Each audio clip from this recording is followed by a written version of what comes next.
இவர் பயான்ல கூறுற அனைத்தும் உண்மையா? ஆதிபிதா ஆதம் அலைஹிஸ்ஸலாம் அவர்களுடைய ஆரம்ப பிள்ளைகள் முதலிலே ஆபில் காபில் இருவர்கள் கொடுத்த இந்த குர்பானியுடைய வரலாற்றை அல்லாஹு தஆலா இந்த சூரத்துல் மாயிதா என்ற அத்தியாயத்திலே சொல்லி காட்டுகின்றான். உலகத்தில் நடைபெற்ற அமல்களிலேயே முதல் தொழுகையை பற்றிய அமல்கள் நமக்கு வரலாற்றில் கிடைக்கவில்லை. முதல் நோன்பினுடைய அமல்கள் வரலாற்றில் கிடைக்கவில்லை. மாறாக ஆபில் காபில் இருவரும் இறைவனை நெருங்குவதற்காக குர்பானி கொடுத்தார்கள். ஆதம் அலைஹிஸ்ஸலாமுடைய 2 மகன்கள் இருந்தாங்கல்ல, அந்த 2 மகன்கள்ல ஒருத்தருக்கு ஒருத்தர் சண்டை வந்து ஒருத்தன் ஒரு ஆளை கொண்டு விட்டார். அதை பத்தி அந்த ஆலிம் பேசும் என்ன செய்யறாருன்னு கேட்டா, அவர் ஒரு குர்பானி கொடுத்தாரு, ஒரு மகன் குர்பானி கொடுத்தாரு, அந்த குர்பானியை வந்து அல்லாஹ் ஏத்துக்கிட்டான். இன்னொரு மகன் ஒரு குர்பானி கொடுத்தாரு, அந்த குர்பானியை வந்து அல்லாஹ் வந்து ஏத்துக்கறல. அப்படிங்கிறதுனால வந்து முதல்ல உலகத்துல செஞ்ச அமல் வந்து குர்பானி தான், முதல் மனிதரே குர்பானி தான் செஞ்சிருக்கிறார் என்று சொல்லி அப்படி ஒரு விளக்கம் சொல்றார். ஆதமுடைய 2 மகன்களுடைய செய்தியை மக்களுக்கு சொல்வீராக, இது கர்ரபா குர்பானன், அவங்க ஒரு குர்பானை செய்தார்கள்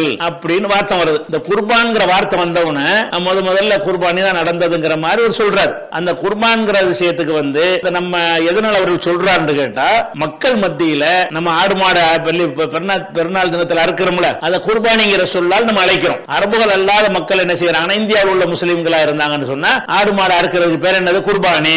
நாமளே நடைமுறையில் அந்த குர்பானிங்கிற வார்த்தை தான் யூஸ் பண்ணுகிறோம். ஆனா மார்க் அடிப்படையில் ஆடு மாடு அறுத்து பலியிடுறாங்கல்ல, அதுக்கு பேர் குர்பானின்னு கிடையாது. மார்க் அடிப்படையில் அதுக்கு பேர் என்னன்னு கேட்டா உலுஹியா. அது வந்து ஹஜ் பெருநாள்ல கொடுக்கறதுக்கு பேர் ஹதீன்னு ஒண்ணு இருக்குது. அது ஹரம் ஷரீஃப்ல வச்சு என்னைக்கு வேணாலும் கொடுக்கலாம். அது மாதிரி குழந்தை பிறந்ததுக்கு வந்து அக்கைக்காண்டு ஒண்ணுக்கு ஒரு பேர் வச்சிருக்காங்க. ஆனால் எந்த ஒரு குர்ஆன் எந்த ஒரு ஹதீஸ்லயுமே அதுக்கு குர்பானிங்கிற ஒரு பேரை வச்சு சொல்லப்பட்டதே கிடையாது. அந்த குர்பான்ங்கிற வார்த்தை வந்து உருது மொழியில இந்த ஆடு மாடு அறுக்கிறதுக்குரிய சொல்லாக பயன்படுத்துறாங்க. ஆனா வந்து குர்ஆன் ஹதீஸ்ல குர்பான் வந்துச்சுன்னு சொன்னா இந்த அர்த்தம் கொடுக்க கூடாது. அப்ப குர்பான்ங்கிற வார்த்தை என்னன்னு கேட்டா, கர்பான்டா நெருங்கினான், குர்பான்டா நெருங்குதல். அப்ப இறைவனுக்கு நெருக்கமான ஒரு வணக்கம் செய்வது, அறுக்கிறது இல்ல, எல்லாத்தையும் குறிக்கும். நீங்க தொழுகையும் குர்பான் தான். எதுக்காக நம்ம தொழுகிறோம், அல்லாஹ் நெருங்குறதுக்காக வேண்டி. நோன்பு குர்பான் தான். அப்ப எந்தெந்த காரியங்களை கொண்டு அல்லாஹ் நெருங்க முடியுமோ அதுதான் குர்பானுக்கு அரபு மொழியில் அர்த்தம். இந்த ஆதம் அலைஹிஸ்ஸலாமுடைய மகன் வந்து குர்பான் ஒரு வணக்கம் செய்தார்னு அதுக்கு அர்த்தமே தவிர